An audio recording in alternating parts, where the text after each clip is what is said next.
বাংলাদেশ সেনাবাহিনীর পক্ষ থেকে একটি বিবৃতি প্রদান করা হয়েছে। তারা বলছেন গণ অধিকার পরিষদ নাকি মব সৃষ্টি করেছে। আমার অসংখ্য বক্তব্য রয়েছে, নুরুল হক নূরের অসংখ্য বক্তব্য রয়েছে। আমরা সবসময় এই মব ভায়োলেন্সের বিরুদ্ধে বক্তব্য দিয়েছি। মানুষকে আমরা সচেতন করার জন্য আমরা অসংখ্য কথা বলেছি, কিন্তু আজকে আমাদেরকে বলা হচ্ছে আমরা নাকি মব সৃষ্টি করেছি। আমরা সেনাবাহিনীর এই বক্তব্য প্রত্যাখ্যান করছি। সেনাবাহিনীর উদ্দেশ্যে বলতে চাই, আপনারা জনগণের পক্ষে ছিলেন, যে কারণে আমরাও আপনাদের পক্ষে ছিলাম। কিন্তু আজকে যে নারকীয় তাণ্ডব ঘটানোর পরে এক ধরনের ন্যাক্কারজনক বিবৃতি দিয়েছেন, এটি এদেশের জনগণের সাথে তামাশা। আজকে আমরা যে হামলার শিকার হয়েছি, এই হামলার বৈধতা আপনারা মূলত এই বিবৃতি দেওয়ার মাধ্যমে আপনারা দিয়েছেন।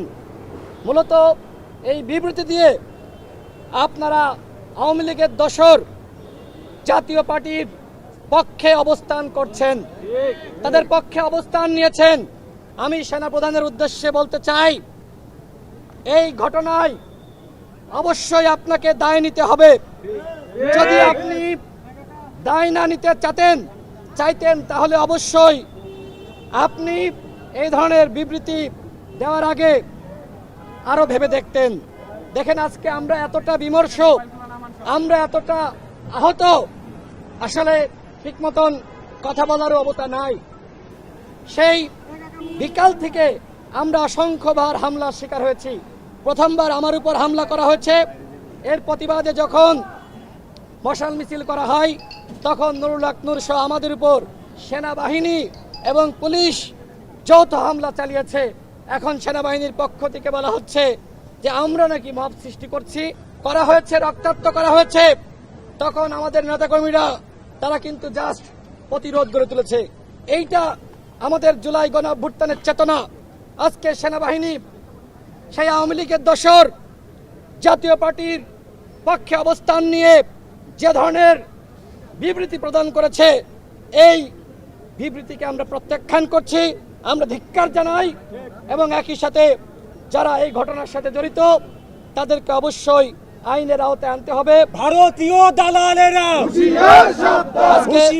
সাবধান। আজকে বাংলাদেশ খেলাফত মজলিসের সম্মানিত আমির নুরুল হক নূরকে দেখতে এসেছেন, তার সাথে আমি ছিলাম এবং এর আগে অন্যান্য রাজনৈতিক দলের নেতৃবৃন্দরা দেখতে এসেছিলেন।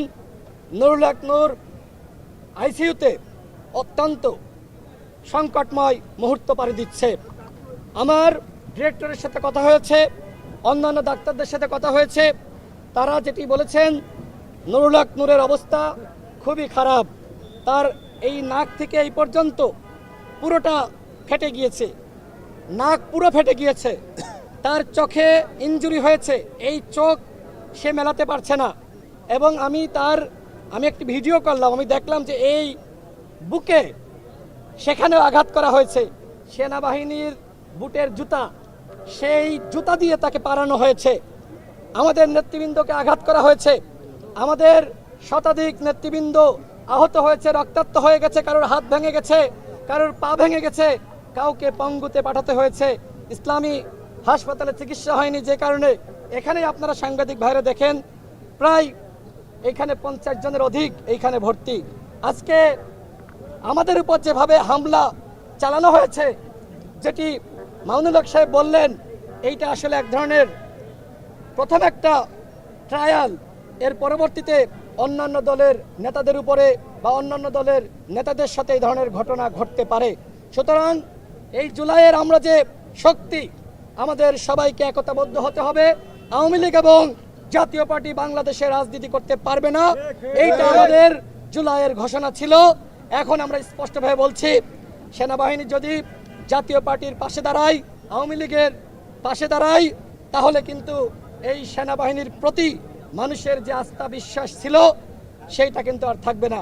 সুতরাং সেনাপ্রধানকে বলবো, এই ঘটনার দায় আপনি না নিয়ে বরং এর সাথে যারা জড়িত তাদের শাস্তির আওতায় আনুন। আজকে মব বলে আমাদের উপর হামলার যে বৈধতা দেওয়া হচ্ছে, এইটা কি এই বাংলাদেশে কাম্য হতে পারে? যে নুরুল আকবর ঘোষণা দিয়েছিল সরকারের 90% পতন হয়ে গেছে, 10% ধাক্কা দাও। আওয়ামী লীগের আমলে আমরা 22 বার হামলার শিকার হয়েছি, আর এই অন্তর্বর্তীকালীন সরকারের আমলে আমরা রক্ত দিচ্ছি, আমাদের মেরে রক্তাক্ত করে আইসিইউতে পাঠানো হচ্ছে। এইটাই কি সংস্কার? এইটাই কি বিচার? এইটাই কি নতুন বাংলাদেশ? তাহলে এই সরকার আসলে কি করলো? ডক্টর মোহাম্মদ ইউনূসকে বলবো, আপনাকে 24 ঘন্টার আলটিমেটাম দেওয়া হলো।